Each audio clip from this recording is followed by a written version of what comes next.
समलैंगिक विवाह की मान्यता पर सुप्रीम कोर्ट में सुनवाई के बीच अभिषेक बनर्जी का बड़ा बयान। See, the matter is sub judice, and I think India is a democratic country, and everyone has got the right to choose their own respective life partner. Love has no religion, love has no boundaries, love has no limit. ये कहना है TMC सांसद अभिषेक बनर्जी का। दरअसल तृणमूल कांग्रेस के सांसद अभिषेक बनर्जी ने same sex marriage को मान्यता देने की बात कही है। एक सवाल के जवाब में अभिषेक बनर्जी ने कहा कि हर किसी को जीवन साथी चुनने का अधिकार है। प्यार किसी बंधन और धर्म को नहीं मानता है। बड़ी बात यह है कि अभिषेक बनर्जी का बयान उस समय आया है जब सुप्रीम कोर्ट में सेम सेक्स मैरिज से जुड़ी याचिकाओं पर सुनवाई हो रही है। अभिषेक बनर्जी का कहना है कि प्रत्येक व्यक्ति को अपनी पसंद का जीवन साथी चुनने का अधिकार है। प्यार किसी बंधन को नहीं मानता है। अगर कोई अपनी पसंद का जीवन साथी चुनता है तो उसमें कोई हर्ज नहीं होनी चाहिए। उन्होंने उम्मीद जताई कि उच्चतम न्यायालय सेम सेक्स मैरिज के पक्ष में फैसला सुनाएगा। See, the matter is sub judice, and I think India is a democratic country, and everyone has got the right to choose their own respective life partner.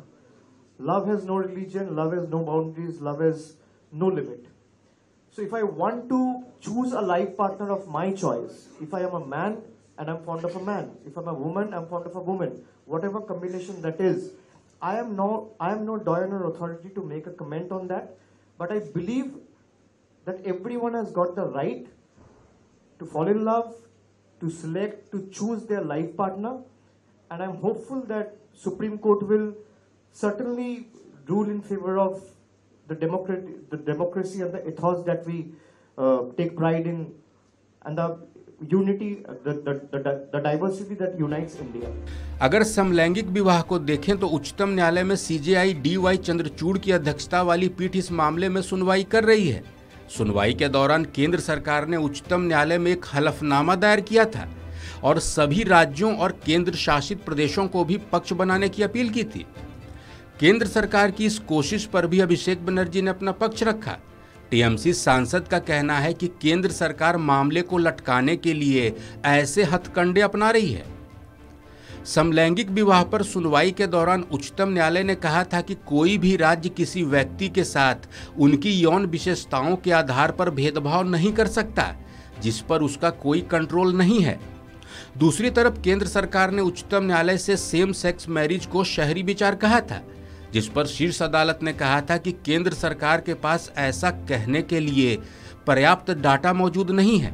बता दें कि सीजेआई डी.वाई. चंद्रचूड़ की अध्यक्षता वाली 5 सदस्यीय बेंच इस मामले की सुनवाई कर रही है। सुनवाई के दौरान सीजेआई ने कहा था कि समलैंगिक विवाह की मांग को लेकर शहरी क्षेत्रों से अधिक लोग सामने आ रहे हैं, मगर सरकार के पास कोई ऐसा डाटा मौजूद नहीं है जिसके आधार पर साबित किया जा सके कि समलैंगिक विवाह एक शहर, एक एलिट कॉन्सेप्ट है। इस खबर में फिलहाल इतना ही। अपडेट्स के लिए देखते रहिए वन इंडिया हिंदी।